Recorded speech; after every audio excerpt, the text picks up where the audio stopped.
Assalamualaikum warahmatullahi wabarakatuh. Perkenalkan, saya Hesti Tiana, mahasiswi Diploma 3 Kebidanan Stikes Dharma Husada Bandung. Pada kesempatan kali ini, saya akan mempresentasikan mengenai konsep kependudukan program KB dan perkembangan KB di Indonesia pada mata kuliah Kesehatan Perempuan dan Reproduksi. Langsung saja. Yang pertama, pengertian penduduk. Penduduk menurut Undang-Undang Republik Indonesia Nomor 10 Tahun 1992, Pasal 1 Ayat 8, yaitu orang dalam materanya sebagai pribadi, anggota keluarga, anggota masyarakat, warga negara, dan himpunan komunitas yang bertempat tinggal di suatu tempat dalam batas wilayah negara pada waktu tertentu. Yang kedua, yaitu dinamika kependudukan. Pengertian dinamika penduduk yaitu suatu proses perubahan penduduk secara terus-menerus yang mempengaruhi jumlah penduduk. Dinamika penduduk ini merupakan perubahan kependudukan suatu daerah tertentu dari waktu ke waktu. Nah, penyebab dari perubahan penduduk ini yaitu dipengaruhi oleh beberapa faktor, yaitu kelahiran, kematian, dan perpindahan penduduk serta kondisi sosial ekonomi budaya yang berkembang di masyarakat. Yang ketiga, ada faktor yang mempengaruhi laju pertumbuhan penduduk. Nah, laju pertumbuhan penduduk ditentukan oleh tingkat kelahiran dan tingkat kematian. Tingkat kelahiran kasar dan tingkat kematian kasar masing-masing menunjukkan jumlah kelahiran hidup dan jumlah kematian per 1000 penduduk per tahunnya. Dengan demikian, ada 4 kemungkinan dari 2 variabel tersebut, yaitu tingkat kelahiran tinggi dan tingkat kematian tinggi, tingkat kelahiran tinggi dan tingkat kematian yang rendah, tingkat kelahiran rendah dan tingkat kematian rendah, tingkat kelahiran rendah dan tingkat kematian yang tinggi. Nah, transisi demografi. Transisi demografi adalah berkembangnya keadaan peralihan penduduk yang semula relatif tetap atau stasioner berkembang dengan pesat dan akhirnya mencapai tetap kembali. Faktor-faktor yang menyebabkan turunnya mortalitas antara lain yang pertama, perkembangan teknologi, perkembangan industri modern di bidang pertanian yang tidak merusak alam dan kesehatan manusia. Yang kedua, pemerintahan yang stabil yang memungkinkan menetapnya penyaluran bahan makanan dan jasa kepada masyarakat.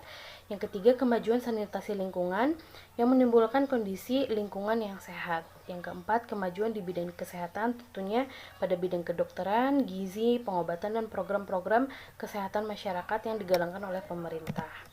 Nah, yang keempat, ada masalah kependudukan di Indonesia. Apa sih masalah kependudukan yang sebetulnya sedang terjadi di Indonesia? Ledakan penduduk pada suatu negara akan mempengaruhi keberhasilan pembangunan bangsa. Indonesia dinyatakan sebagai juara dunia dalam jumlah penduduk yang memiliki penduduk ternyata terbanyak, keempat di dunia setelah Cina, India, dan Amerika. Indonesia masuk ke dalam 5 besar negara di dunia dalam hal kontribusi pertambahan penduduk dunia setelah Cina, India, Brazil, dan Nigeria. Nah, jumlah penduduk Indonesia saat ini mencapai 237,6 juta jiwa. Penduduk bertambah sekitar 32,5 juta jiwa selama 10 tahun terakhir gitu. Nah, di sini bisa kita lihat bahwa pada tahun 1971 persentase kependudukan di Indonesia itu 2,32%, tahun 1980 146,7 juta jiwa sebanyak 1,97%, tahun 1990 sebanyak 1,45%, tahun 2000 sebanyak 1,45%, dan tahun 2010 1,49%. Ini berdasarkan sensus penduduk pada tahun 2010. Jumlah dan penyebaran pertumbuhan kepadatan penduduk di Indonesia. Jumlah penyebaran penduduk terbanyak ada di Jawa Barat, sedangkan kepadatan penduduk tertinggi ada di DKI Jakarta. Sejarah KB di Indonesia. Di Indonesia, KB dimulai pada akhir 1960-an. Pada tahun 1988 terjadi perkembangan kebijakan dari pemerintah di mana masyarakat mulai membayar sendiri untuk kontrasepsi dan bebas memilih kontrasepsi apa yang akan mereka gunakan dengan syarat harus sudah terdaftar di Departemen Kesehatan.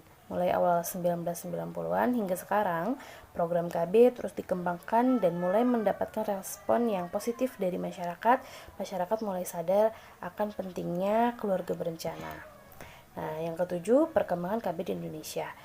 Yang pertama, periode perintisan dan pelaporan. Sebelum tahun 57, Berbatasan kelahiran secara tradisional menggunakan jamu, pijat, absistensi atau wisuh atau bilas liang senggama setelah koitus, dan perkembangan birth control di daerah berdiri klinik YKK di Jakarta, berdiri klinik WKIA, dan terbentuk PKBI tahun 1963 di Semarang. Nah, yang kedua periode persiapan dan pelaksanaan. Nah, terbentuklah LKBN tadi yang mempunyai tugas pokok mewujudkan kesejahteraan sosial, keluarga, dan rakyat. Bermunculan proyek KB sehingga mulai diselenggarakan latihan untuk PLKB. Nah, apa saja sih program KB yang digalangkan oleh pemerintah? Yang pertama, kita harus mengetahui dulu apa sih pengertian dari KB. Menurut WHO, KB itu adalah tindakan yang membantu individu atau keluarga atau pasutri untuk mendapatkan objektif tertentu, menghindari kelahiran yang tidak diinginkan, mendapatkan kelahiran yang diinginkan, mengatur interval di antara kehamilan, dan menentukan jumlah anak dalam keluarga. Tujuan program KB yaitu memperbaiki kesehatan dan kesejahteraan ibu, keluarga, anak, bangsa, dan mengurangi angka kelahiran untuk menaikkan taraf hidup masyarakat, memenuhi permintaan masyarakat akan pelayanan KB yang berkualitas, termasuk upaya menurunkan angka kematian ibu, bayi, anak, serta penanggulangan masalah kesehatan reproduksi. Apa saja sih ruang lingkup dari KB? Yang pertama ada keluarga berencana, kesehatan reproduksi remaja, ketahanan dan pemberdayaan keluarga, penguatan pelembagaan keluarga kecil berkualitas, keserasian kebijakan kependudukan, pengelolaan SDM aparatur, penyelenggaraan pimpinan kenegaraan dan kepemerintahan, peningkatan pengawasan dan akuntabilitas aparatur negara.